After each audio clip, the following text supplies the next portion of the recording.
Калі Расія не пагаджаецца з умовамі Украіны, мы прымусім іх здацца, кажа выразна прэм'ерка Італіі. А гэтак званы мірны план Пуціна – праява панікі Крамля, акрэсліў прэм'ер Нідерландаў.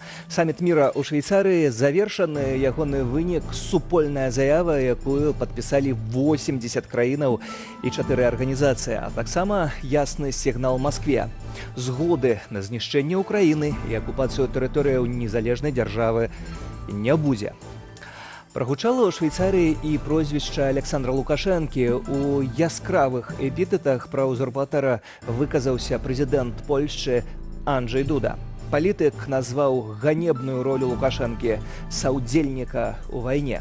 Казаў Дуда пра ляльку Пуціна, якая таксама прыгнятае беларускі народ, дазволіла атакаваць Украіну з тэрыторыі Беларусі, арганізавала гібрыдныя атакі супраць заходніх суседзяў. Таму давядзецца за гэтыя злачынствы адказваць. Гэта тыдзень з Сергеем Пацасонным. Вітаю спадарства і сёння ў нас. Шыла на мыла. Ці пешкі узурпатара Лукашэнка замяніў міністраў, ці новыя будуць больш адданымі, нязменныя схемы цягам дзесяцігоддзяў. Зараз усе прызначэнні пасля 2020 года яны адбываюцца пасля таго, як некалькі чалавек даюць фактычна пісьмовыя гарантыі, што пэўны чыноўнік не здрадзіць, ён будзе аддана служыць сістэме рэжыму і Лукашэнку асабіста. А таксама пра тое, як Лукашэнка цягне беларусаў і Беларусь у вайну. Гэта не толькі рыторыка прапаганды, але і рэальныя дзеянні, а яны цягнуць небяспеку для ўсіх. Мы бачым, што рэжым працуе в рэжыме, за тавталогію, мабілізацыі. То бок гэта якраз тое, што ён можа зрабіць, яны мусяць дэманстраваць сваю нейкую гатоўнасць. Ім плюс, зноў жа, патрэбна мабілізаваць людзей дзеля, скажем так, дэманстрацыі нейкіх сваіх намераў і для вось такога аб'яднання вакол гэтай ідэі лукашызму. Заходнія выведкі папярэджваюць, Крэмль можа імкнуцца да дзяржаўнага перавароту ў Малдове. Чарговае геапалітычнае напружанне на мапе Еўропы руками Москвы. Части Республики Молдова Приднестровья, они хотят укрепить и расширить и укрепиться здесь, на этой территории, чтобы Молдова представляла опасность, угрозу для Украины и для Румынии, то есть для НАТО. А на пачатак схемы, якія працуюць дзесяцігоддзямі. Александр Лукашэнка садзіць на кіраўнічыя пасады, як кажа, верных і надзейных, а потым здымае. Некаторых садзіць за краты, а на іх месца чарговых яшчэ больш верных і надзейных. Толькі беларусам ані холадна, ані горача ад гэтых кадравых перастановак, а прозвішчы многіх высокіх чыноўнікаў большасць нават не ведае. Здарыліся такія прызначэнні новых міністраў, аднаго памочніка і перастаноўкі ў мясцовай вертыкалі і на гэтым тыдні. Хто яны, новыя прызначэнцы? Кацярына Гардзеева. Кадравыя ракіроўкі адбыліся ва ўрадзе Лукашэнкі. Чыноўнікаў, якія не апраўдалі даверу, папрасілі вызваліць пасады. Іх змянілі новыя адзінкі, паслухмяныя і лаяльныя. Я кажу ракіроўкі, але спецыфіка беларускай палітыкі такая. Ёсць адзіны кароль, хутчэй цар, і шмат-шмат пешак. Іншых фігураў там шукаць марна.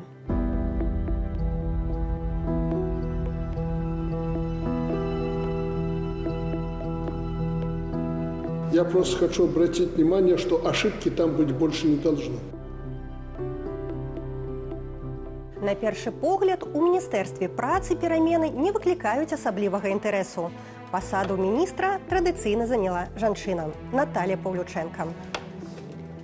Папярэдняя кіраўніца структуры Ірына Касцевіч сёлета сышла ў дэпутаткі, але гэта адчувальнае паніжэнне. Не дала рады ці проста стамілася ад гэтай партыі? Сама Касцевіч добра трымала лінію партыі і не было заўважна, каб яна там недзе вагалася. Але, быць можа, КДБ параіла яе змяніць і адправіць у іншае месца з-за менавіта паводзін брата яе мужа. Наколькі вядома, у 2020 годзе брат мужа Ірыны Касцевіч падпісаў ліст да Лукашэнкі з альбо просьбай, альбо патрабаваннем спыніць гвалт у адносінах да пратэстоўцаў. Ну, што, канешне, у сучаснай Беларусі не выглядае як нешта тое, што могуць дазволіць чыноўніку такога ранга. Былая міністрка запомніцца зменамі ў працоўны кодэкс, якія дазваляюць прыцягваць працаўнікоў да дысцыплінарнай адказнасці, а таксама палітычнымі чысткамі і праўкамі да закону аб забастоўках. Сёння за заклік да стачкі пагражае не проста звальненне, а крымінальная адказнасць. Вядомы дэкрэт пра тунеядцаў, гэта ўжо ей дасталося ў спадчыну, яна, канешне, не ладзіла ніякага супраціву гэта. І просто чалавек, які выконваў загады. Трудиться, учиться и понимать, что все в руках конкретного человека. Выконваючы загады, увялі новаўвядзенне. Базы беспрацоўных, якія цяпер аднаўляюцца раз на квартал. Касцевіч жа замяніла штраф за дармаедства на павелічэнне камуналкі для так званых дармаедаў. Прыкладна ў 5 разоў. Але былі і светлыя старонкі ў працы міністркі. Так, пры Касцевіч з'явілася праграма бясплатнай першай спробы ЭК. Дзякуючы гэтаму, штогод у Беларусі нараджаецца да 2000 дзяцей, зачатых такім чынам. Новая міністрка лукашэнкаўскага ўрада пераймае справы яшчэ ў горшым стане, канешне, чым гэта было у 17 годзе, калі прыйшла Касцевіч. Новая міністрака можа хутка дастаць па шапцы за тое, што ён няма кадраў, і хутка апынецца вінаватай, і нават не гледзячы на тое, што гэтыя праблемы збіраліся гадамі. Сваёй пераемніцы Наталі Павлючэнцы Касцевіч пакідае ў спадчыну ледзь незабытае абяцанне 5гадовай даўніны павысіць дапамогу беспрацоўным з 2 базавых велічыняў каля 80 рублёў сёння да пражытковага мінімуму амаль 450 рублёў. Раней прафсаюзы крытыкавалі міністэрства і за тое, што пенсіянеры, якія застаюцца на працы, губляюць частку пенсіі, працягваючы плаціць пенсійныя ўзнёскі. Але цяпер праблема развязаная. Незалежных прафсаюзаў у Беларусі не засталося. Іншая замена ў Міністэрстве інфармацыі і ў афіцыёзнай прапагандзе. Тут памянялі месцамі і пасадамі Ігара Луцкага, цяпер ён кіруе АНТ, і Марата Маркава. Гэты атрымаў партфель міністра. Гэта ўсё звязана з будучай прэзідэнцкай кампаніяй. Гэтае прызначэнне, гэта мабілізацыя ідэалагічнай інфармацыйнай вертыкалі перад выбарчай кампаніяй. Падаецца, што мы зараз будзем глядзець пасля лета вельмі моцную інфармацыйную кампанію, звязаную з піарам Лукашэнкі, і вось адказным за гэту гісторыю паставілі Маркава. Кар'ера Маркава не тыповая для журналіста, але звычайная для ўладнай вертыкалі. Ён былы сілавік. Скончыў Менскую вышэйшую інжынерную зенітна-ракетную вучэльню, за 13 гадоў у беларускай арміі даслужыўся да намесніка камандзіра ўзводу і працягваў адукацыю на юрфаку БДУ. Далей кар'ерны кірунак Маркава змяніўся. Маркаў паказаў сябе як некепскі медыа-менеджер.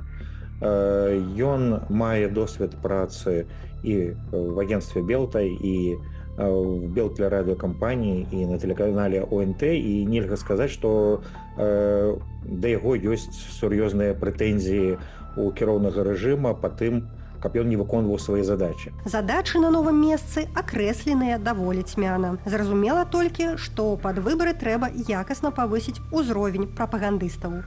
И ОНТ, и СТВ, и Первый канал 1 сентября у вас дальше уже не было. Ігар Луцкі, які памяняўся з Маркавым крэсламі, функцыянер са стажам. Чыноўніцкай працы ён займаецца з 23 гадоў. За гэты час засвяціўся таксама на пасадах намесніка дырэктара агентства Белта, дырэктара Новага радыё, першага намесніка міністра інфармацыі і генеральнага дырэктара СТБ. Ён быў такі, мне падаецца, такі, як, ведаеце, ястреб. І вось перад кампаніяй 25-го года яны спрабуюць гэтых ястрабаў, магчыма, трохі не толькі прыбраць, а перавесці на другія працы. Луцкі чаму ястраб, так ён тут базніш. Ён гэтую всю кампанію праводзіў. На загад Луцкага журналістаў пазбаўлялі акрэдытацыі і арыштоўвалі. Крымінальныя прысуды журналісткам Тутбай, Кацерыне Барысевіч і Белсату, Кацерыны Андрэевай і Дар'і Чульцовай не абышліся без ягонага ўдзелу. Акрамя міністраў, Лукашенко выбраў сабе чарговага памочніка, інспектара Менскай вобласці. Раней пасаду займаў генерал-майор Уладзімір Калач, які раптоўна памёр у траўні на 55-м годзе жыцця. Зараз усе прызначэнні пасля 20-го года яны адбываюцца пасля таго, як некалькі чалавек даюць фактычна пісьмовыя гарантыі таго, што пэўны чыноўнік не здрадзіць, ён будзе аддана служыць сістэме рэжыму і Лукашэнку асабіста. Фактычна гэта ўсё пераўтварылася ў такую сістэму мафіёзнага тыпу, як у хросным бацьку, калі трэба прыносіць асабістую прысягу, асабіста цалаваць рукі, не ведаю, і называецца Доном Карлёўна. На вольнае месца прыйшоў Александр Кохан, які да гэтага кіраваў Петрыкаўскім райвыканкамам. Там ён вылучыўся лабіяваннем інтарэсаў прадпрыемстваў, якія займаюцца валкай леса, а таксама загадамі развіваць турыстычны патэнцыял раёну. Можна быць там непрафесіяналам, можна быць не ведаць нават сферу, якой кіруеш, але галоўнае вось гэта нават не ідэалагічная падкаванасць, а менавіта лаяльнасць асабістая. Кохан мае дзве вышэйшыя адукацыі: Мазырскі дзяржаўны педінстытут і акадэмію кіравання пры прэзідэнту Беларусі, у якой, дарэчы, таксама новы кіраўнік. За падрыхтоўку будучых чыноўніцкіх кадраў цяпер адказвае былы намеснік міністра інфармацыі Ігар Бузоўскі. Ягоны папярэднік Вячеслаў Даніловіч пайшоў у дэпутаты палаты прадстаўнікоў. Гэта звязана з тым, што ў 20-м годзе вельмі шмат людзей, якія навучаліся ў гэтай акадэміі, яны сышлі са сваіх пасадаў ці прынялі рашэнне сысці з гэтага навучання. На загад дыктатара цяпер акадэмія кіравання павінна зрабіцца месцам, дзе куюць лаяльныя рэжыму кадры. Адказваць за гэта Бузоўскі будзе галавой, якая, прынамсі, вучоная. Новы кіраўнік установы мае доктарскую ступень, што вельмі не падабаецца Лукашенку. Это меня всегда настораживало, когда чиновник параллельно пишет диссертацию, я долго колебался по поводу согласия. Но человек хочет ученым быть ради Бога. Што казалі заўсёды? Калі ты працуеш чыноўнікам, ты павінен працаваць на ўсе 100%. Тебе не павінна быць іншага часу, каб там навучацца, пісаць нейкія працы. На паседжанні прызначэнні Ігар Бузоўскі слухаў за ўвагі моўчкі. Як і іншыя прысутныя, ён паслужліва хітаў галавою на кожнае панібрацкае тыканне Лукашэнкі. Напэўна, ўсё ж такі зараз нейкія чынавецкія пасады, яны увасабляюцца, асацыююцца з пэўнымі з пэўным матэрыяльным дабрабытам, дзеля якога можна проста заплюшчыць вочы і працаваць у сістэме.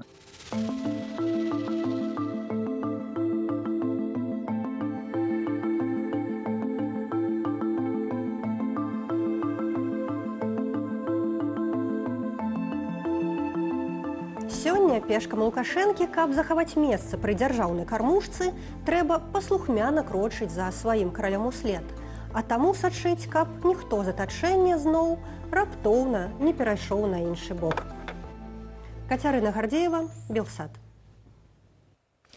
І вось яно, ўласна, пытанне гаспадарства, ці матэрыяльны дабрабыт прынясуць усе гэтыя міністры, усе гэтыя чыноўнікі і ўсе гэтыя пасады. Магчыма, і прынясуць, але хутчэй толькі тым, хто на гэтыя пасады прыходзіць. Так зазвычай здараецца. А што ж беларусам? На гэтым тыдні было вельмі шмат пытанняў да гаспадаркі, пытанняў да эканомікі, і ўсё гэта паспрабуем абмеркаваць з галоўнай рэдактаркай парталу «План Б» Ольга Лойка ўжо ў студыі. Вітаю. Добрый день. А на відэасувязі прадпрымальнік, блогер, вядоўца праграмы «Атмасфера» на Белсаце Александр Кнырович. Добрый вечар. Добрый вечер. Спадарства, кадравае прызначэнне гэта тое, з чаго б пачаў, і вось гэтае пытанне сапраўды, ці беларусы, якія нас глядзяць, могуць мець нейкую надзею, ці ізноў гэта прозвішчы, якія прыйшлі, знікнуць і якія нічога не кажуць, калі вы назіраеце за гэтымі новымі міністрамі. Спадарыня Ольга. Ну, я думаю, что шансов никаких нет у белорусов почувствовать отличия. Все-таки министр труда и соцзащиты, если, допустим, об этом назначении. Ну, не Костевич освободила, так сказать, 150 тысяч рабочих мест и не смогла найти им замену, да. Не думаю, что новый человек сможет своим креативом, значит, заткнуть дыры, которые Лукашенко предложил затыкать, допустим, пенсионерами. Креатив Лукашенко перебить сложно будет. Пры гэтым у новай дактрыне гаворка ідзе пра тое, каб прывесці, напрыклад, з Азіі працаўнікоў і вырашыць гэтую праблему. Ці новая міністрка працы Наталія Паўлючэнка ўсё ж такі будзе лепшай ад Ірыны Касцевіч, спадар Александр? Ну, мы шмат разоў, прабачце, у атмасферы абмяркоўвалі гэтую праблему, і мне вельмі цікава, якая краіна Азіі мае настолькі адукаванае насельніцтва, каб працаваць у Беларусі, і разам з тым мае настолькі малы ўзровень заробкаў, таму што з постсавецкіх краін у нас застаўся толькі, напэўна, Узбекістан, дзе заробак сярэдні зараз трохі больш за $400, і тэарэтычна можна сябе уявіць, што адтуль паедзе нехта працаваць на беларускія прадпрыемствы, дзе таксама заробкі сёння. Ну, мы ведаем, што той самы банк вакансій паказвае, што ў нас на 60% і болей заробкі там тыя самыя $300-400. Таму мне цікава будзе паглядзець, як яны будуць выконваць тое, што напісана ў гэтай самай новай стратэгіі. З іншага боку, паралельна тое, што звяртае на сябе заўсёды ўвагу з гэтымі кадравымі прызначэннямі, Александр Лукашенко разыгрывае антыкарупцыйны спектакль, змаганне з карупцыяй, кажа, лепш бедным на свабодзе, чымся багатым у турме, кажа ён так. Чаму гэты спектакль перад камерамі разыгрываецца ўвогуле? Бо я разумею, калі б гэта быў першы тэрмін Лукашэнкі пры ўладзе, но але 30 гадоў адно і тое ж. Спадарыня Ольга. Ну, потому что, собственно, проблемы-то не решаются и не больно пытаются их решить. Белорусские чиновники реально бедные. Белорусские чиновники действительно находятся в достаточно сложной ситуации в том плане, что вход рубль, выход 2. Ну, вот они и берут, как в последний раз. Калі бедныя, то навошта ўвогуле ідуць на гэтыя пасады, калі ідуць заведама на адсяканне галавы Лукашэнкам у выніку? Ну, у каждого свои мотивы. У каждого свои мотивы. Я думаю, что и тщеславие какое-то, и карьерные чиновники у нас есть, которые как-то, ну вот, как пришел, да, там в 21 год в райисполком, да, ну и вот начали его продвигать по профсоюзной линии. Нет у него других идей. То есть я, допустим, фразу слышала, а куда еще я пойду, от чиновников такого уровня, которые, ну, ты просто удивляешься, да, как? Ну, у вас ресурсы, у вас там опыт, вы знаете всех, вы можете там в консалтинг, в бизнес, куда угодно. Нет, это психология чиновника. Вот они и берут с этой психологией чиновника. И поэтому многие наши чиновники мечтают попасть в Россию, потому что там уровень благосостояния заметно повыше, и даже для этого не надо брать. В общем-то, наши чиновники довольно скромные, да. Даже 3 миллиона первого зампреда Белорусской железной дороги по российским меркам это все-таки достаточно скромно. Это в Беларуси вопиюще. Спадар Александр, гэтая паказуха перад камерамі пра антыкарупцыйныя дзеянні Александра Лукашэнкі, на каго яна разлічаная? Ну, ведаеце, у беларускага тэлебачання ёсць такія гледачы. Не так давно была такая апытанка, і мы бачылі, хто з'яўляецца гледачамі беларускага тэлебачання. Гэта людзі ў старым узросце з такой савецкай ментальнасцю. І гэтая Санта-Барбара, якая разлічана менавіта на тых некалькі адсоткаў, якія глядзяць гэтае тэлебачанне, кажуць, вось як добра ён змагаецца з карупцыяй. Ах, які маладзец Лукашенко, так? Так атрымліваецца. Прабачце, не чуў вас. Кажу, што кажуць гэтыя гледачы, ах, які малайчына Александр Лукашенко, так гэта выглядае. Але тым не менш, на гэтым тыдні здарылася штосьці надзвычайнае, што датычыць усіх, і тых пенсійнага ўзросту, і маладзейшых беларусаў таксама ўнутры краіны. Гэта санкцыі, якія былі накладзеныя на Мосбіржу, і чэргі мы ўсе пабачылі у Расіі да абменнікаў. Вось тут узнікае пытанне, беларускі рубель, які моцна прывязаны да расійскага рубля. Што будзе з ім? Ці таксама беларусы павінны стаяць у чэргах да абменнікаў, спадарыня Ольга? Ну нет, стоять в очередях, наверное, не стоит. Белорусский рубль оказался в забавной ситуации, более конвертируемый, чем российский рубль. Ему это не поможет, но вот в моменте это выглядит достаточно занятно. Проблема, которая может обостриться, это проблема множественности курсов, о чем уже сейчас говорят россияне, потому что все-таки оценки банка, они очень субъективны, и насколько быстро сможет Центробанк реагировать, насколько будет курс единым, непонятно. Но другой вопрос, что это фактически для Беларуси, это как в теннисе невынужденная ошибка, то есть ничего не предвещало, вообще ничего. Не было девальвационного потенциала рубля, только что вот вышел отчет Бюрока, да, там говорит, что рубль недооценен совсем чуть-чуть, до 2%. И вот на ровном месте ничего вообще не случилось фактически с белорусским рублем, ни с экспортом, ни с импортом, а ему стало хуже. Да? Это вот проблема Лукашенко и проблема жесткой привязки. Когда с тобой вроде бы все в порядке, да, а где-то чихнул сосед, и у тебя головная боль на ровном месте для тебя. Наколькі гэты момант, што чихнуў гэты сусед, спадару Александр, не будзе нейкай прыкметай вельмі сур'ёзнай хваробы ў выніку з беларускім рублём, як вы гэта бачыце?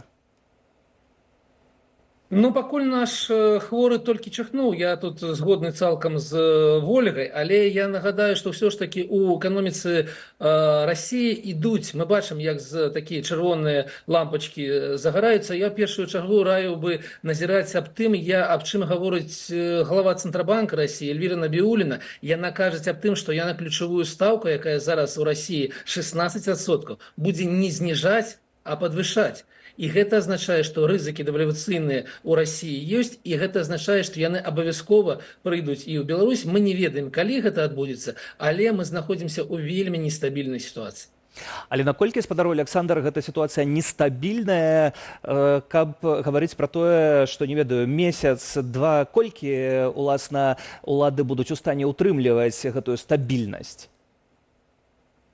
Ну, пакуль гаворка не ідзе аб тым, што нешта здарыцца на гарызонце месяц-два, я бы казаў, што хутчэй да канца лета трэба назіраць далей і вельмі уважліва назіраць за паказнікамі той дзіркі, якая ў нас паступова разгортваецца ў нашым знешнетарговым сальда, на зніжэннямі такімі ж самымі паказнікамі знешнетарговага сальда ў Расіі, і калі за імі назіраць уважліва, то мы убачым за некалькі месяцаў тую самую біду, якая ўжо будзе вялікая. Але пакуль на працягу тыдняў, на працягу 1-2 месяцаў гэтага не трэба прадказваць, не трэба казаць аб тым, што ўжо трэба бегчы ў абменнікі. Спадарыня Ольга, які ваш прагноз? Ці ўсё ж такі у эканоміцы прагнозы справа небяспечная? Ну, прогноз, да, примерно такой. Весь вопрос в том, что будет выгодно российским экспортерам. Они сильные лоббисты, в отличие от белорусских, и если будет выгодно немножко поддевальвировать российский рубль, Белоруссии держать свой рубль нечем, и придется просто идти в ФРВ-3 за ним. То есть дело не в том, что ситуация плохая, а в том, что мы ничего не сможем сделать самостоятельно. Наша субъектность финансовая, она фактически около нуля. Як вы, спадарыня Ольга, глядзіце на гэтую сітуацыю з Мосбіржай увогуле? Ці гэта чыста фінансавая справа, ці Маскве такім чынам даюць зразумець міжнародныя дэмакратычныя дзяржавы, дэмакратычны свет, што гаворка можа ісці так, як яны гэтага пажадаюць на іх умовах? Я думаю, что это абсолютно четкий сигнал того, что Россия, как бы она ни говорила о своей совершенно уникальной роли, она все-таки часть мирового сообщества, в том числе финансового. Многие российские журналисты, не экономические, они написали очень забавную штуку: а что нам санкции? А давайте продолжим торговать. Они не понимают, что рубль – это не тот товар, который ты привозишь в вагоне и продаешь на бирже. Да? Они не понимают, что российская экономика и расчеты российские, они завязаны на мировую систему. Как бы нам не хотелось, им не хотелось сделать вид, что это не так. Невозможно привезти вагон рублей и поменять его на доллары вопреки санкциям. А можа, спадар Александр, можна прывесці вагон юаняў і такім чынам гандляваць, і гэта выйсце? Ну, менавіта гэта зараз, ну, калі так трохі себе уявіць, как бы, і менавіта гэта зараз і адбываецца. Але нармальны чалавек, наш глядач, калі себе так уявіць, што для того, каб купіць долары, яму трэба адразу купіць юані, а потым за юані купіць долары, то, канешне, ён здагадаецца, што гэта будуць тыя самыя страты на змене гэтага курса. І таму так магчыма зрабіць, але гэта будзе зноў ударажэнне імпарту, ударажэнне ўсіх паслуг, гэта зноў кажа, ну, на кішэні звычайнага пакупніка скажацца у негатыўным ключе. Таму ўсё гэта робіцца, але гэта адбіваецца на эканоміцы Расіі і ў тым ліку і Беларусі. Вось уласна, спадару Александр, сядзіце, гэты шараговы звычайны глядач перад тэлевізарам зараз, і што яму ўсё ж такі рабіць? Які ваш рэцэпт? Не трымаць грошы у беларускіх рублях у банках Беларусі пад 13% гадавых, бо вы страціце частку гэтых грошай. То бок не верым банкаўскай сістэме Александра Лукашэнкі і не верым таму, што ён прапаноўвае. Напрыканцы гутаркі хацеў яшчэ адзін момант закрануць. Партал «План Б» пачаў працу год таму на гэтым тыдні. Вам ужо год, спадарня Ольга. Які вынік галоўны, як вы назіраеце, свайго парталу?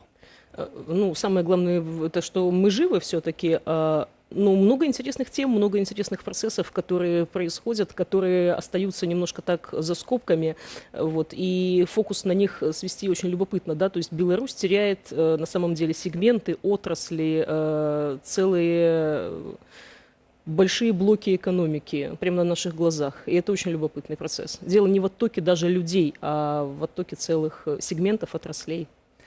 Таксама ўзнікае пытанне, бо, спадар Александр, вы таксама маеце вялікую аўдыторыю ў якасці блогера, таксама ваша праграма «Атмасфера» на Белсаце збірае вялікія прагляды. Ці магчыма існаваць без донарскага падтрымання сёння? Бо гаворка вельмі часта заходзіць у сучасным свеце пра тое, што беларусы самі ў стане ўтрымліваць незалежныя медыі. У стане? Ну, я упэўнены, што ў некай тэарэтычнай такой прасторы ў стане, але калі мы ўсе, ну, я, дазвольце мне таксама павіншаваць Ольгу з ўжо гадавінай гэтай працы, калі мы ўсе знаходзімся ў стане экстрэмістаў, то, конечно, немагчыма себе уявіць, ну, нейкае такое адчыненае фінансаванне з боку нашых гледачэй, немагчыма себе уявіць, ну, нейкія рэкламныя кантракты дагэтуль і таксама. Таму пакуль мы знаходзімся ў такім становішчы, калі, ну, няма іншага выхада, трэба как бы карыстацца грошамі донараў. Але я ўсё ж таки спадзяюся, што з цягам часу гэта становішча будзе змяняцца, што гэта не назаўжды. Дзякую за гэтую размову і зычу не адзін год, а доўгіх гадоў працы «Плану Б» і іншым медыям незалежным таксама. Вольга Лойка, Александр Кнырович маімі гасцямі ў студыі. Дзякую, спадарства, за гэтую размову. Хочаш міру, рыхтуйся да вайны. Ад самага пачатку поўнамаштабнага ўварвання Лукашенка як мантру паўтарае гэты вядомы лацінскі выраз. Гэтак ён апраўдвае бясконцыя сумесныя вучэнні з расійскімі вайскоўцамі ды напампоўванне краіны зброяй. І нібыта гэта калектыўны захад змушае прымаць такія надзвычайныя меры, бо усяляк схіляе да вайны. А ён жа, маўляў, для людзей стараецца, каб абараніць Беларусь ад захопу і знішчэння. Так, нашу краіну, якую без згоды народу ўжо падначаліў свайму лепшаму сябру Пуціну, а вядомае, абы не было вайны, ужо для ўладаў неактуальная. Марыля Дакуська.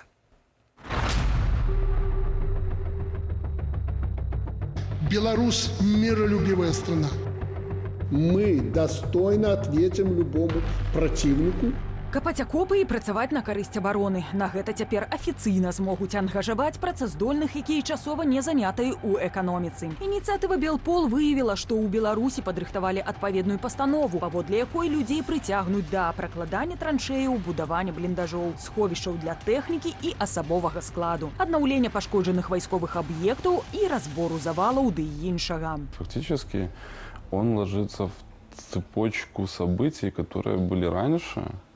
Это тоже, о чем мы опять-таки говорили в свое время. Это и привлечение иностранцев к воинской службе срочной, и к проверка бомбоубежищ в Минске, и определенные ограничения для выезда военнообязанных.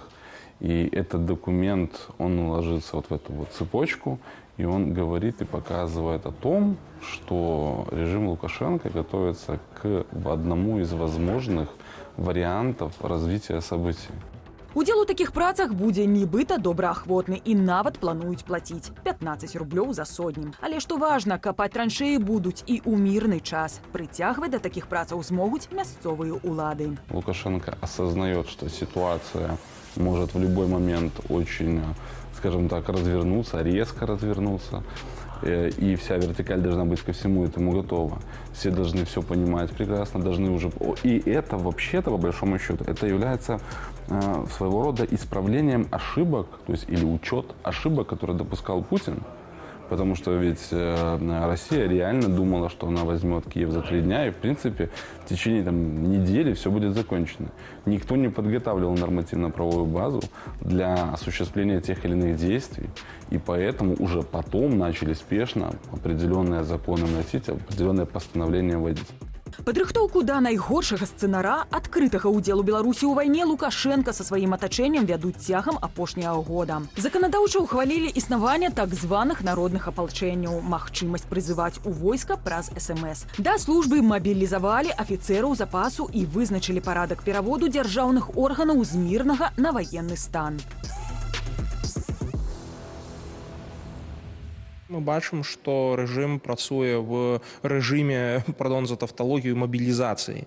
То бок гэта якраз тое, што ён можа зрабіць, яны мусяць дэманстраваць сваю нейкую гатоўнасць. Ім плюс, зноў жа, патрэбна мабілізаваць людзей дзеля, скажем так, дэманстрацыі нейкіх сваіх намераў і для вось такога аб'яднання вакол гэтай ідэі лукашызму. Нанесли удар по этим ракетам, по этим позициям. Праўда, ад пачатку поўнамаштабнага ўварвання Расіі ва Ўкраіну Лукашенко пераконвае ў тым, што ваяваць не хоча. Гэтак у красавіку 22-го года пры сустрэчы з пакистанскім паслом ён заяўляў: «Мы за мирное урегулирование этого конфликта. Мы не приемлем никакой войны». Менш як праз месяц у інтэрв'ю віцэ-прэзідэнту інфармацыйнага агентства Associated Press і Яну Філіпсу ён паўтарыў: «Мы категорически не приемлем никакой войны». Прамаўляў гэта і на сваім пасланні нацыянальнаму сходу. Беларусь миролюбивая страна. Мы не планируем ни на кого нападать. Не хотим ни с кем воевать. Не хотим. Летась у верасні ўжо абяцаў не дапусціць развязання вайны на тэрыторыі краіны. Мы не хотим воевать и не будем воевать. Никакой войны в современных условиях на территории не будет Беларуси, потому что это невозможно.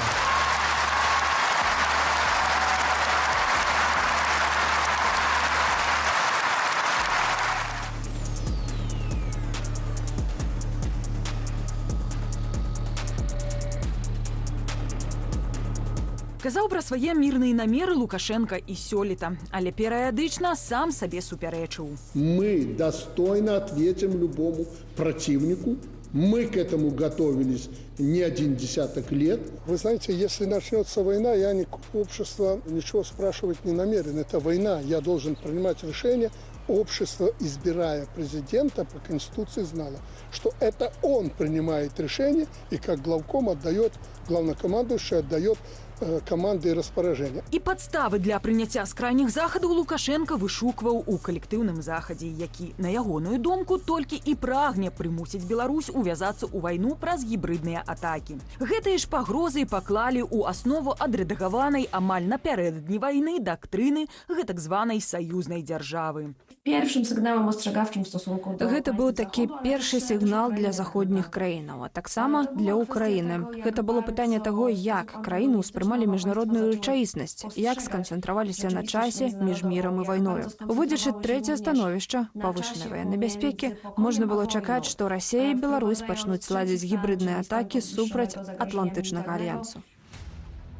Да іх можна аднесці як пагрозы для асобных краінаў-чальцоў НАТО, якімі былі заявы аб захопе сувалкаўскага калідору, гэтак і накіраванне да межаў еўрапейскіх краінаў патоку мігрантаў, якія штодня здзяйсняюць спробы нелегальна трапіць на тэрыторыю еўрапейскага звязу. Нярэдка гвалтам і з ужываннем самаробнай зброі. Пакуль Захад адказаў узмацненнем захадаў для абароны сваёй тэрыторыі.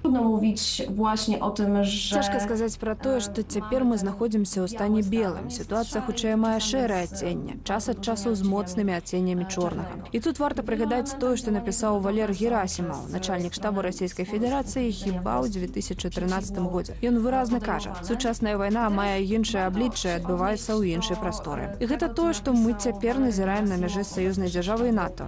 Тут жа варта прыгадаць, што адбывалася ў Фінляндыі, краінах Балтыі. Усё гэта ёсць рэалізацыяй той, можа, не дактрыны, а пэўнай стратэгіі Герасімава. І варта разумець, што з гледзяшча агрэсара гэтыя дзеянні вельмі эфектыўныя, бо вымагаюць сур'ёзных дзеянняў ад тых, хто бароніцца. Тут цяжка казаць, што мы жывем у мірны час. Як і не можам казаць, што мы ў часе вайны. Тут акурат бракуе такога паняцця, як крызісны час.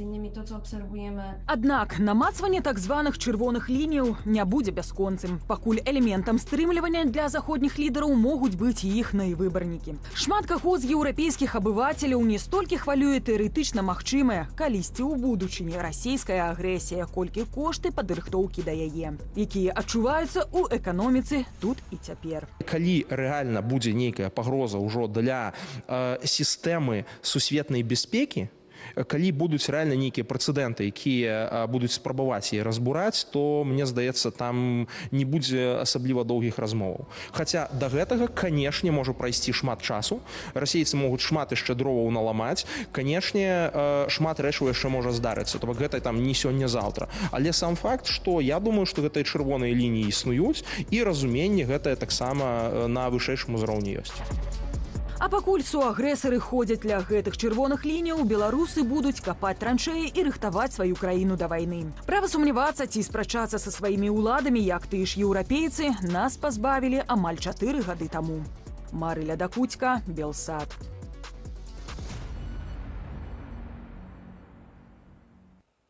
Думаў і на гэтым тыдні прыдумаў ажно сам старшыня прэзідыуму Акадэміі навук Беларусі, акадэмік Уладзімір Гусакоў. І вось адцяпер у навуковае карыстанне уведзенае новае паняцце беларускі свет.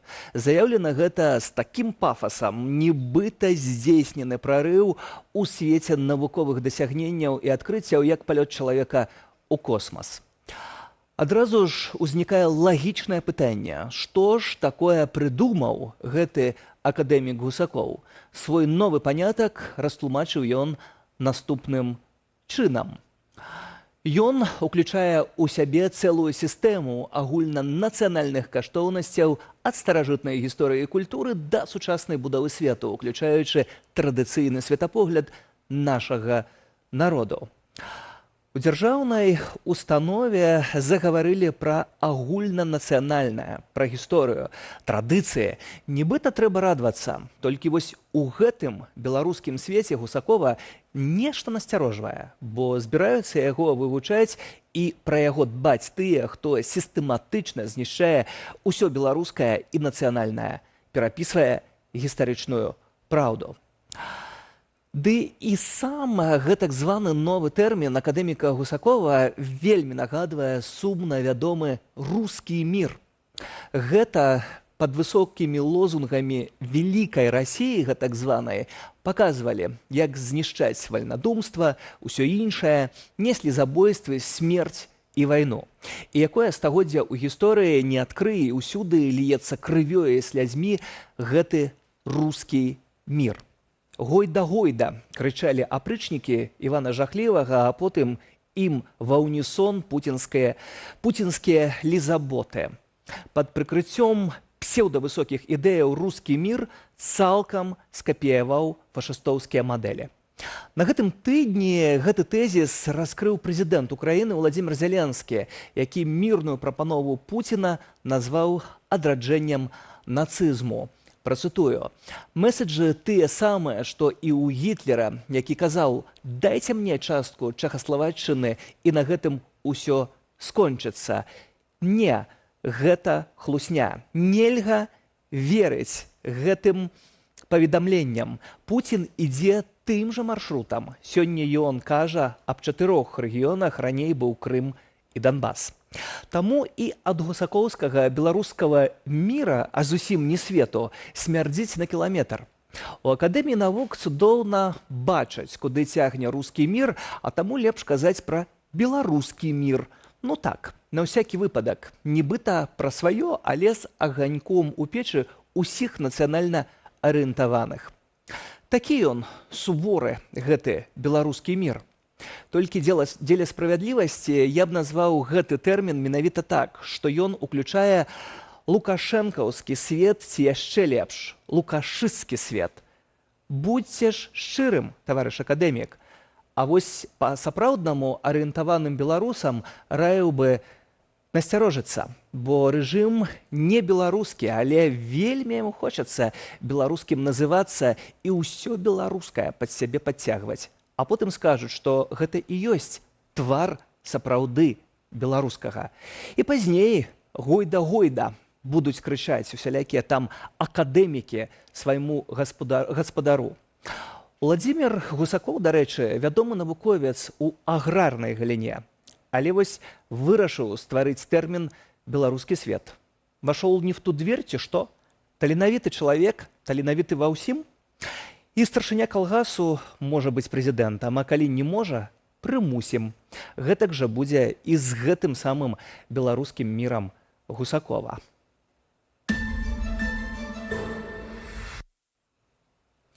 Владзімір Пуцін спрабаваў пераключыць павестку ды прапанаваў гэтак званы мірны план. Дэмакратычны свет яго высмеяў і без усялякіх сумневаў галоўнай геапалітычнай падзеяй тыдня стаў саміт міра у Швейцарыі.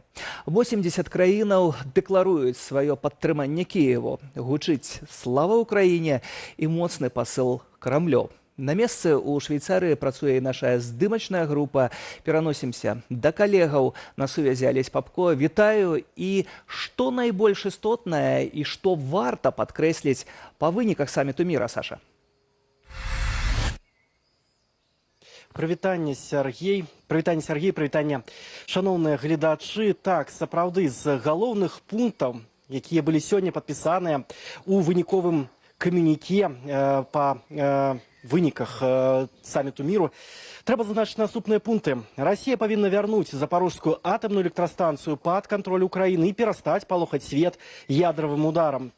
Масква павінная вярнуць Украіне ўсіх дэпартаваных украінскіх дзяцей. Абодва бакі павінныя правесці обмен вайсковапалоннымі, а таксама Масква павінна перастаць атакаваць мірныя судны ў Чорным моры, і яна павінна запэўніць украінскім таварам, украінскаму харчаванню свабодны доступ на сусветныя рынкі. І апошняе, але не, тым не менш вельмі важнае, Масква павінна шанаваць тэрытарыяльную цэласнасць Украіны. Як я ўжо казаў, тэкст з такімі пунктамі, з такімі заявамі некалькі гадзінаў таму тут у ідылічным швейцарскім Бюргенштоку падпісалі прадстаўнікі 80 дзяржаваў, такіх як Грузія, Малдова, але таксама і Кенія, Чылі, Злучаныя Штаты, Канада ці Турцыя. Давайте паслухаем, як на гэты конт выказваліся самі удзельнікі мірнага саміту. Це дає потужну підтримку Гэта дае магутнае падтрыманне для Украіны. Таму як толькі Бразілія і Кітай далучацца да прынцыпаў, якія нас усіх цывілізаваныя краіны аб'ядналі, мы будзем радыя пачуць іх думкі, нават калі яны часам не супадаюць з большасцю. Гэта нармальна, чуць, аб'ядноўваць намаганні для заканчэння вайны. Такая колькасць удзельнікаў азначае адно. Свет вельмі занепакоены вайною, якую пачала Расія. Гэтая вайна адкрыта парушае міжнароднае права і статут ААН. Яна негатыўна адбілася на шмат якіх краінах па ўсім свеце, як у галіне харчовай бяспекі, гэтак і ў доступе да энергарэсурсаў ці міжнародным гандлі. Пасля завяршэння выніковай прэсавай канферэнцыі яе ўдзельнікі, якія прадстаўлялі 4 кантыненты, абняліся. Міжнародны саміт міру ў швейцарскім Бюргенштоку стаў несумненным поспехам Украіны. Так заяўляюць дыпламаты, якія бралі ўдзел у гэтай падзеі. Сапраўды, выніковае камюніке не падпісалі прысутныя на саміце Бразілія, Індыя, Арменія, Саудаўская Аравія і Інданезія. Затое з патрабаваннем міжнароднай супольнасці у стасунку да Масквы пагадзіліся, напрыклад, такія краіны, як Вугоршчына і Сербія. Мэта украінскай дыпламатыі простая, патлумачыў нам міністр замежных справаў Украіны Дмітро Кулеба. Кіеў хоча выйсці на перамовы з Пуцінам, заручыўшыся як мага больш шырокім падтрыманнем міжнароднай супольнасці. І неўзабаве колькасць краінаў, якія падтрымліваюць вось гэтае патрабаванне мірнага саміту ў Швейцарыі, будзе большай за 80. Давайте послухаем Дмитро Кулебу. Мы ўжо ведаем, што некалькі краінаў праводзяць аналіз выніковай дэкларацыі, хаця іх няма на саміце. Тэкст збалансаваны. Усе прынцыповыя пазіцыі, на якіх настойвае Украіна, ўлічаныя.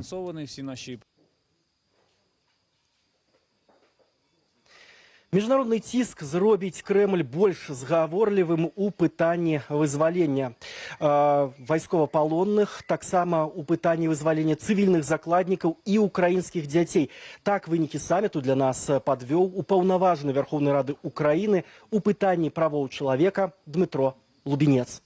У нас відбуваецца павернення українських дзяцей. Цяпер ідзе працэс вяртання ўкраінскіх дзяцей. Адбываецца гэта акурат праз палітычны і эканамічны ціск вялікай групы краінаў на расійскую федэрацыю. Я веру ў міжнародную супольнасць, я веру ў міжнароднае гуманітарнае права.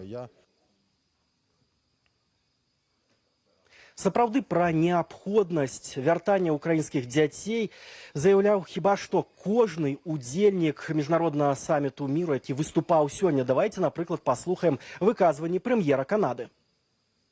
Адно з пытанняў, абмеркаваных на сессіі, якую ўзначальвае Канада, гэта вяртанне выкрадзеных украінскіх дзяцей. Расія выкрала і вывезла 20 тысячаў украінскіх дзяцей. Незалежна ад поглядаў асобаў і краінаў на прычыны вайны, кожны пагодзіцца, што забіраць дзяцей з сям'і, прымушаць іх забыцца пра сваю мову і нацыянальную ідэнтычнасць – гэта складнік генацыду. Гэта каланіялізм у чыстым выглядзе. Расія мусіць за гэта адказаць. Вызваленне вайсковапалонных і дзяцей, ядравая і харчовая бяспека.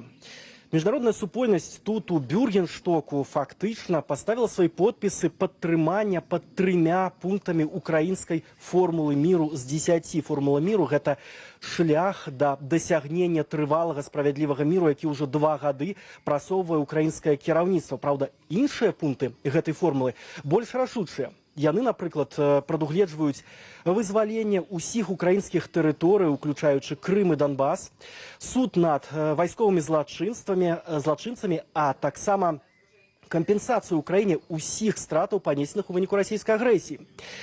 Праца над гэтымі чарговымі пунктамі будзе працягнутая удзельнікамі саміту міру ў рамках працоўных групаў. І вось гэты працэс нам апісаў міністр замежных справаў Італіі. Трывалы свет – гэта свет справядлівы. Мы хочам міру, правасуддзя і свабоды ўкраіны. Але рашэнне ў руках спадара Пуціна. Калі ён перастане атакаваць Украіну, вайна спыніцца. Мы хочам міру, але праблема ў Пуціне. Ён хоча перамогі, а не міру. Як падкрэсліў прэзідэнт Украіны Владзімір Зеленскі, удзельнікі мірнага саміту працягнуць працу у працоўных групах падчас сустрэчаў, якія пройдуць на ўсіх кантынентах, у Азіі, Афрыцы, Лацінскай Амерыцы, у якасці бліжэйшых месцаў, ці месцаў, дзе ў бліжэйшы час адбудуцца гэтыя сустрэчы, журналісты называюць як мінімум Турцыю і Саудаўскую Аравію. Студыя. Алесь Папко са Швейцарыі, дзякую за гэтыя падрабязнасці. А цяпер пра гэтак званага саюзніка і сябра і майстэрства сядзець на двух фатэлях. Браў удзел у планаванай падрыхтоўцы вайны супраць Арменіі, ды прадаваў зброю Азербайджану, армія якога потым выкарыстоўвала яе супраць армянаў у Нагорным Карабаху. Усё гэта пра Лукашэнку. На гэтым тыдні паміж Ереванам і Менскам разгарэўся сапраўдны дыпламатычны скандал. А пра тое, калі абдымкі саюзнікаў робяцца пятлёй, якая заціскаецца і з якой складана выбрацца, Уладзіслаў Корсак. Поздравляю тебя. Тыдзень вострай рыторыкі ў камунікацыях паміж афіцыйным Ереванам і рэжымам Лукашэнкі. Узаемнае адкліканне амбасадараў і нота пратэсту ад армянскага МЗС з-за ўмяшання Менску ва ўнутрыдзяржаўныя справы. Пад пытаннем працяг членства Арменіі ў АДКБ вайсковым саюзе, у які таксама ўваходзяць Беларусь, Расія, Казахстан, Таджикістан і Кыргызстан. Адзін з кіраўнікоў дзяржаваў АДКБ гаворыць, што ён удзельнічаў у рыхтаванні вайны, натхняў, верыў і зычыў перамогі Азербайджану. А пасля гэтага я пайду нешта абмяркоўваць з лідарам Беларусі ў фармаце АДКБ. Пашыньян дадаў, што ні ён сам і ніводны афіцыйны армянскі прадстаўнік не паедзе ў Беларусь, пакуль там кіруе Лукашенко. Гэта можа быць рэакцыяй на травеньскую сустрэчу апошняга з Алиевым. Я еще подумал, вспомнил наш разговор перед войной еще, перед вашей освободительной войной, когда мы философски рассуждали за обедом вдвоем. Тогда мы пришли к выводу, что в войне победить можно. Потом надо, это важно, очень важно удержать эту победу. Такая рыторыка Лукашэнкі можа абумоўлівацца не толькі жаданнем паўдзельнічаць у будаўнічых кантрактах на тэрыторыі Нагорнага Карабаху, якая цяпер належыць Азербайджану. Для Александра Лукашэнкі Алиев, кіраўнік Азербайджана, і вся палітычная сістэма Азербайджана намного бліжэй, чым палітычная сістэма Арменіі, кіраўнікі Арменіі. Трэба лишний раз нагадывать, что в Азербайджане дастаткова аўтарытарная ўлада, якая перадалася ад бацькі да сына. І гэты прыклад явно можа падабацца Лукашэнку. А в Армении цяперашні прэм'ер-міністр прыйшоў да ўлады ў выніку, можна сказаць, народных пратэстаў, народнай рэвалюцыі, і гэта явно не тое, што падабаецца Лукашэнку. Узаемныя сімпатыі Лукашэнкі і Аліева пацвярджае і эканоміка. Гэтак леташняе тавараабарачэнне паміж Беларусю і Азербайджанам больш як удвая перавышае гандаль з Арменіяй. Мы хотим, чтобы между соседними государствами был урегулирован конфликт мирным путем. Да гэтага дадаецца і публікацыя выдання «Палітыко», што з'явілася адразу пасля заявы Пашыньяна. З тэксту вынікае, што з 2018 да 2022 года рэжым Лукашэнкі прадаў Азербайджану зброі больш чым на $1 мільярд США. У тым ліку сістэмы залпавага агню «Полонез». Але і да публікацыі вайсковая супраца Менску і Баку была таямніцаю Палішинеля. Кроме того, Беларусь поставляла Азербайджану спецтехнику. Это станции радиоэлектронной борьбы, известные как «Гроза-С» и «Гроза-6». Это станции помех и радиоуправления связи. То есть комплексы РЭП, которые были поставлены еще в 2018 году для нужд сухопутных войск азербайджанской армии. Известно о том, что азербайджанская армия также довольно-таки широко использует именно шасси, колесное шасси белорусских автомобилей МАЗ. І гэта цалкам супярэчыць статуту АДКБ, чальцы якога маюць абавязкі абараняць адно аднаго. Летась у верасні Азербайджан правёў ваенную аперацыю супраць армянскіх войскаў і ўзброеных фармаванняў Нагорна-Карабахскай рэспублікі. Ніводны з чальцоў АДКБ на дапамогу Арменіі не прыйшоў. У выніку Нагорна-Карабахская рэспубліка перастала існаваць. Дзясяткі тысяч яе жыхароў сталі ўцекачамі. Паводле армянскага прэм'ера АДКБ ператварыўся ў бурбалку, а Лукашенко фактычна удзельнічаў у планаванні вайны супраць Арменіі. Сяброўства ж Баку ў альянсе можа быць размарожанае толькі калі арганізацыю пакіне Беларусь, ці калі Лукашенко выбачыцца перад народам Армении. Если бы услышал кто-то, какие вопросы, они подумали, какие же у нас отношения. Гэта ўжо даволі свядомы працэс, які Арменія, скажем так, ацаніўшы стратэгічна все свае патэнцыйныя плюсы і мінусы знаходжання в АДКБ, безумоўна, убачыла там больш мінусаў і паводзіны Расіі, не кажучы пра іншых членаў АДКБ, якія проста былі абыякавыя падчас апошняй, скажем, вайны ці канфлікту армяна-азербайджанскага, пераканалі Ереван, што АДКБ гэта не тая структура, якая можа дапамагчы адстаяць свой суверэнітэт. Пагэтаму, лепш позна, чым ніколі, але Арменія відавочна выбірае іншыя геапалітычныя арыенціры. Вострай рэакцыі Еревану могуць спрыяць і цяперашнія пратэсты ў краіне. Пратэстоўцы патрабуюць адстаўкі ўраду, суда над Пашынянам, а таксама прыпынення дэмаркацыі мяжы з Азербайджанам і перагляду палажэнняў мірнай дамовы Еревану і Баку. Перыядычна адбываюцца сутыкненні з паліцыяй. Гэтыя пратэсты выгадныя Расіі і Беларусі і могуць натхняцца іх спецслужбамі, лічыць эксперт. Это месседж в сторону Москвы, что мы крайне недовольны вашими действиями, что вы действуете сообща, и что на самом деле вы пытаетесь осуществить государственный переворот в Армении, и мы этого не допустим. Ереван вінаваціць Менск і патрабуе выбачэнняў ад Лукашэнкі, бо не можа сабе дазволіць падобнай смеласці ў дачыненні Москвы. Официально на бумажке Россия продолжает являться стратегическим союзником Армении, хотя действует полностью наперекос интересам Армении, против интересов Армении. Но есть определенная зависимость от России.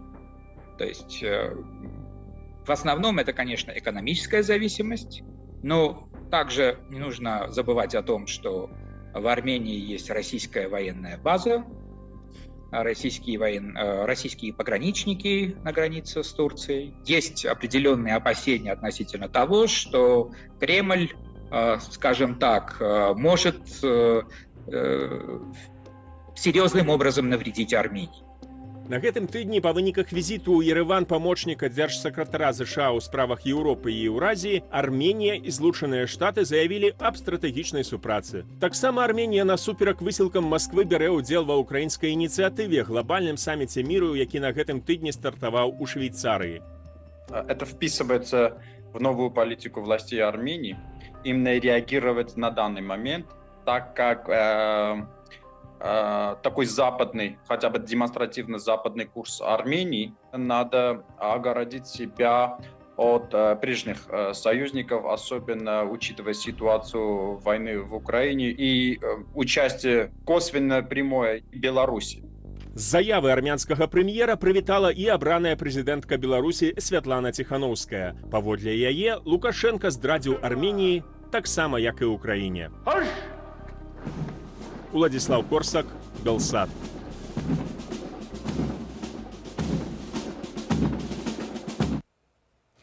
Яшчэ адна дзяржава былога Савецкага Саюзу, якую жадае кантраляваць Крэмль, ды імкнецца перарваць еўрапейскія памкненні. Гаворка пра Малдову і працу расійскіх спецслужбаў на падрыў дэмакратычных інстытутаў там напярэдадні кастрычніцкіх прэзідэнцкіх выбараў і рэферэндуму аб уступленні ў еўразвяз. Хвалявацца Кішыневу ёсць чаму. Супольнае папярэджанне апублікавалі ўрады адразу 3 краінаў – Вялікай Брытаніі, Канады і ЗША. Выпадак унікальны ў сусветнай палітыцы. Пра інтарэсы Расіі ў Малдове Марина Янович. Прэзідэнцкія выбары адбудуцца ў Малдове сёлета 20 кастрычніка. Рыхтуюцца да іх не толькі Кішынеў, але і Москва. У Крамлі мараць пра перамогу прарасійскага кандыдата. Этот плацдарм Республика Молдова и части Республики Молдова Приднестровья, они хотят укрепить и расширить и укрепиться здесь, на этой территории, чтобы Молдова представляла опасность, угрозу и для Украины, и для Румынии, то есть для НАТО. Поэтому они предпринимают все. Паводле Анатола Шалару, за апошнія 2 гады Москва выдаткавала прынамсі 50 мільёнаў еўро на тое, каб дэстабілізаваць сітуацыю ў Малдове. Гэтыя грошы ідуць у тым ліку на подкуп тамтэйшых чыноўнікаў. Выданне The Insider разам з малдаўскім выданнем «Маленькая страна» высветлілі, што былы начальнік генеральнага штабу Малдовы Игорь Горган блізу 20 гадоў быў інфарматарам расійскай выведкі і запрашаў расійскае войска ў Малдову. Нам тэрмінова трэба ачысціць краіну ад усялякай фашысцкай поскудзі. Шмат хто гатовы, перадайце, час надышоў. Я ўсю сітуацыю войску трымаю на кантролі. Тут, на шчасце, няма Азова ды іншых нацфармаванняў, а з палітыкамі разберомся хутка. С Мамалыгой никто не будет встречать российские войска в Молдове. Да, как и Путину говорили, что в Украине будет приходить и цветы, и сало с чесноком.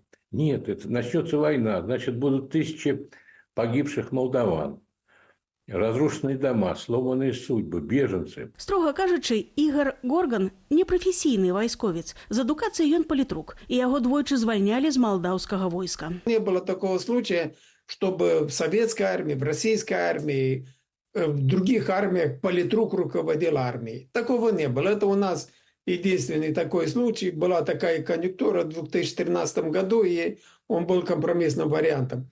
Но его армия не уважает, потому что его армия не приняла. Они все знают, он пьяница, он окружил себя такими же неспособными уродами, которые когда-то выгнали из армии за какие-то проступки, он их вернул в армию. И его не поддерживает. Ну, есть там 10, 15, 20 человек, его собутыльников, которые его поддерживают. Он морально опущенный. Это человек, который ненавидел весь мир. Он пошел, напросился, чтобы сотрудничать. Он был готов всем отомстить за то, что его выгнали из армии. У Горгана адабралі ўсе дзяржаўныя ўзнагароды. Неўзабаве пазбавіць генеральскага звання і адкрыюць крымінальную справу. Яго звольнілі ў 2021 годзе, але ў малдаўскім міністэрстве абароны ўпэўненыя, што там у здрадніка засталіся паплечнікі, якія працягвалі забяспечваць яго сакрэтнай інфармацыяй. Трагедия многих стран, когда увольняют или снимают с должности сотрудника спецслужб, там, чиновника или там кого-то, да, тут большая опасность, что он как раз от обиды переметнется на другую сторону. Тут надо очень все тонко проходить. Тое, што ўлады Малдовы моцна інфільтраваныя расійскімі агентамі, прызнаў і былы міністр абароны Анатол Шалару. Ён, аднак, не вельмі верыць у тое, што малдаване паддадуцца на правакацыі расійскіх агентаў і выйдуць на вуліцы пасля прэзідэнцкіх выбараў. Адначасова з выбарамі ў Малдове адбудзецца і рэферэндум аб зменах у Канстытуцыю. Прапануюць уключыць у тэкст раздзел еўрапейскай інтэграцыі. Марина Янович, Белсат. Такі быў гэты тыдзень, а ўжо на наступным у сераду 19 чэрвеня спаўняецца 100 гадоў з дня народзінаў Васіля Быкова. Народны пісьменнік Беларусі нёс у сабе і сваіх творах прагу да свабоды. Ён казаў: «Чалавек, які аднойчы адмовіўся ад волі, назаўжды робіцца вязнем». Ужо ў 90-е ён назваў лукашэнкаўскую ўладу хунтай, і яму не даравалі. Ва ўласнай краіне ёсць толькі адзін помнік Быкаву і ніводнай вуліцы у ягоны гонар. Працытую яшчэ пісьменніка: «Будзе незалежнай Беларусь, будзе ўсё. У тым ліку мова і культура. Не будзе незалежнасці, хутка не будзе нічога». Для Васіля Быкова беларускасць – падстава нашага існавання. Шлях сённяшніх уладаў у бок Масквы, русіфікацыя – гэта і ёсць здрада нацыянальным ідэалам. А яшчэ ўцягванне Беларусі ў вайну, пра якую перадусім пісаў Быкаў і казаў, што яна бязлітасная для кожнага. Дакладна, вялікі юбілей Быкава будзе адзначацца па ўсім свеце. Але не толькі ў гэты дзень, а кожны момант мы мусім памятаць, што мы беларусы. І толькі гэтак Беларусь жыве і будзе жыць. як казаў Васіль Быкаў. Сергей Пацасонны, да сустрэчы ў эфіры.